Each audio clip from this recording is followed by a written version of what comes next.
Welcome to Tab Briefs, a weekly look at headlines from the world of faith for July 24th, 2020. I'm Tab Media Content Editor Carrie McWhorter, and here are some of the headlines that grabbed our attention this week.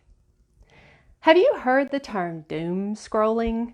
The new slang term describes the way many people spend hours each day scrolling social media and news websites, reading doom and gloom news.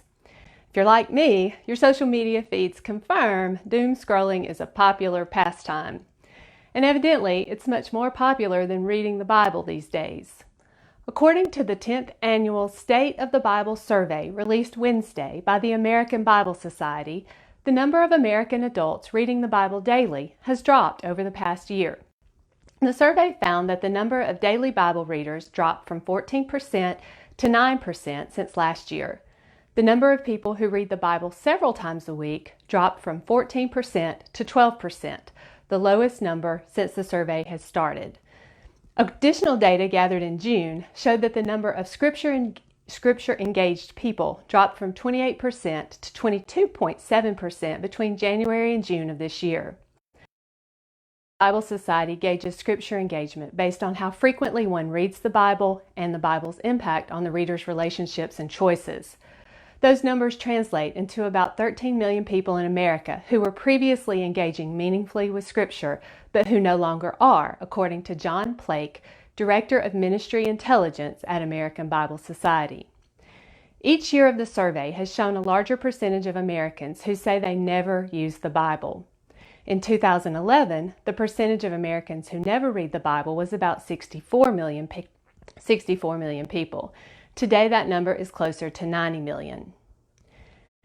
And speaking of doom scrolling, a popular topic recently has been the coin shortage in the United States.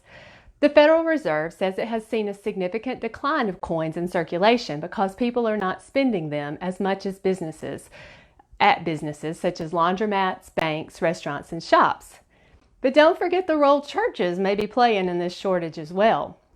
During the pandemic, many churches shifted to online giving because they were not meeting in person. And for many Southern Baptist congregations, coin drives are a weekly part of giving. From baby bottle boomerang fundraisers for pro-life organizations to pocket change offerings for missions and benevolence ministries, coin drives are a popular activity throughout the year, but especially during VBS and summer kids' days. Now, the U.S. Treasury says coins are still plentiful, with nearly $50 billion worth in circulation.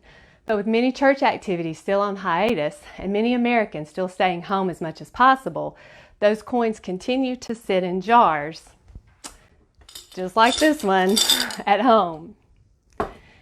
And finally, in Istanbul, Turkey, Muslim prayers are took place this morning at the Hagia Sophia for the first time in 86 years. Hundreds of Muslim faithful camped out on the lawn of the historic structure that was once Christendom's most significant cathedral. Turkish President Recep Tayyip Erdogan issued a decree restoring the building as a mosque earlier this month. He is expected to attend prayers there today. And actually, I heard that he did. Time zone thing here. Orthodox church leaders in Greece and the United States, meanwhile, were scheduled to observe what they called a day of mourning over the change. The move to rename and repurpose the Hagia Sophia has sparked dismay in Greece, the United States, and among Christian churches who had called on Erdogan to maintain it as a museum. Turkey has vowed to protect Hagia Sophia's artifacts and has said it will remain open to visits by Muslims and non-Muslims outside of prayer hours. The structure's mosaics depicting Christian figures are being covered with sail-like white drapes during the prayers. Those are your Tab Briefs for July 24th, 2020. To read more stories from the world of faith-based news and culture, follow Tab Media on social media or visit our website, tabonline.org. Thanks for joining us, and we'll see you all again next week.